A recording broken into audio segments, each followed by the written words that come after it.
বর্তমান বাচ্চাদের শিক্ষার প্রতি তাদের আগ্রহটা কমে গেছে, যেহেতু পশ্চিমবঙ্গে শিক্ষা ব্যবস্থা যারা শিক্ষিত হচ্ছে তারা চাকরি পাচ্ছে না।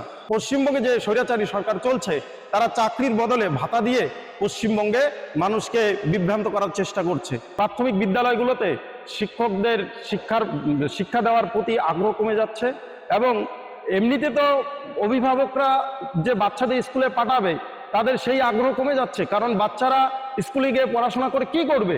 আগামী দিনে তাদের 1500 টাকার ভাতাই পেতে হবে।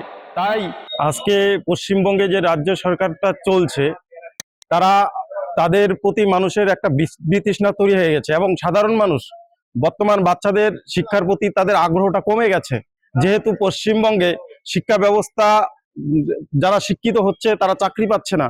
তাদের শুধু 1500 টাকা ভাতার একটা ঘোষণা করেছে, কিন্তু সাধারণ যে বেকার যুবক যুবতী তারা চাকরি চাচ্ছে পশ্চিমবঙ্গে। এই পশ্চিমবঙ্গে যেহেতু চাকরি নেই, তাই মানুষ অভিভাবকদের বাচ্চাদের পড়াশোনা করানোর প্রতি তারা অনেকটা পিছিয়ে আছে। তারা এখন শিক্ষার প্রতি তাদের আগ্রহ কমে যাচ্ছে দিন দিন, কারণ পশ্চিমবঙ্গে যে স্বৈরাচারী সরকার চলছে তারা চাকরির বদলে ভাতা দিয়ে পশ্চিমবঙ্গে মানুষকে বিভ্রান্ত করার চেষ্টা করছে।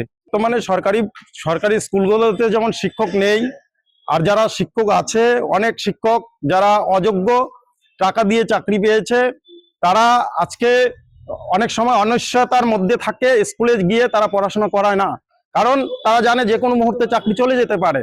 তাই প্রত্যেকটা স্কুলে প্রাথমিক বিদ্যালয়গুলোতে শিক্ষকদের শিক্ষা দেওয়ার প্রতি আগ্রহ কমে যাচ্ছে, এবং এমনিতে তো অভিভাবকরা যে বাচ্চাদের স্কুলে পাঠাবে তাদের সেই আগ্রহ কমে যাচ্ছে, কারণ বাচ্চারা স্কুলে গিয়ে পড়াশোনা করে কি করবে?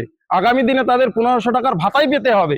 তাই শিক্ষার প্রতি মানুষের আগ্রহটা কমে যাচ্ছে। তাই আমরা চাই ইমিডিয়েট এই সরকার, পশ্চিমবঙ্গ থেকে এই সরকারকে উৎখাত করে একটা একটা মানে সুন্দর একটা সরকার তৈরি হোক পশ্চিমবঙ্গে।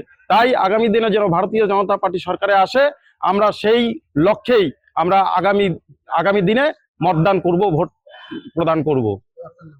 আমার নাম স্বপন দাস।